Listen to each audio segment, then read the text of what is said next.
Il y a quelques années, j'étais en vacances à Kouméa, mon village natal. Une localité située à 450 km au nord de Lomé, la capitale du Togo.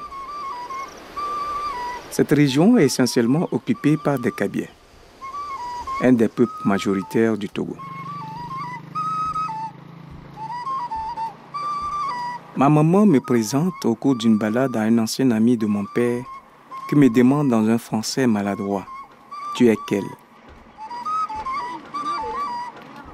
Je ne comprends pas très bien la question. J'hésite, puis j'y réponds en m'imaginant qu'il veut savoir mon niveau scolaire ou peut-être mon âge. Je suis à l'université en 2e année de lettres, lui dis-je. Mais le monsieur remit la tête et reprécise sa question. Je veux savoir si tu es Evalo, Esakpa ou Kondo.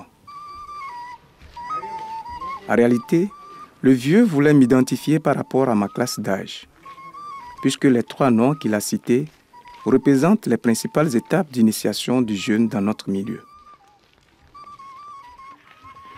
Je n'ai pas de réponse à lui donner. Je n'ai jamais été initié.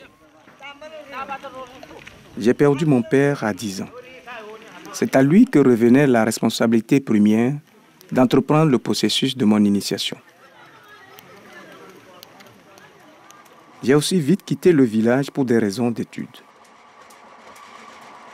Personne ne m'avait encore jamais interpellé auparavant par rapport à mon initiation. Depuis ce jour, l'interrogation de l'ami de mon père a ouvert en moi une réflexion que je ne peux plus refréner. Qui suis-je par rapport au mien? Où est-ce que je me place exactement par rapport à mes racines?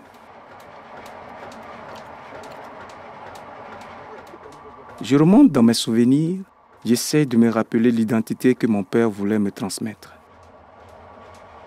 Je réalise subitement que malgré mon évolution universitaire et ce que je sais de ma tradition, des différents rites initiatiques de mon village, il me manque fondamentalement ma carte d'identité culturelle qui doit en principe m'intégrer à ma société. Je me rends compte que je ne dispose d'aucun témoin matériel qui me rappelle d'où je viens. En me plongeant dans mon passé, je me rappelle que de son vivant, mon père me racontait que dans l'histoire, les Kabyles étaient un peuple guerrier, qui ne vivait que dans ces montagnes pour affronter l'ennemi et faire face à la rudesse de la vie.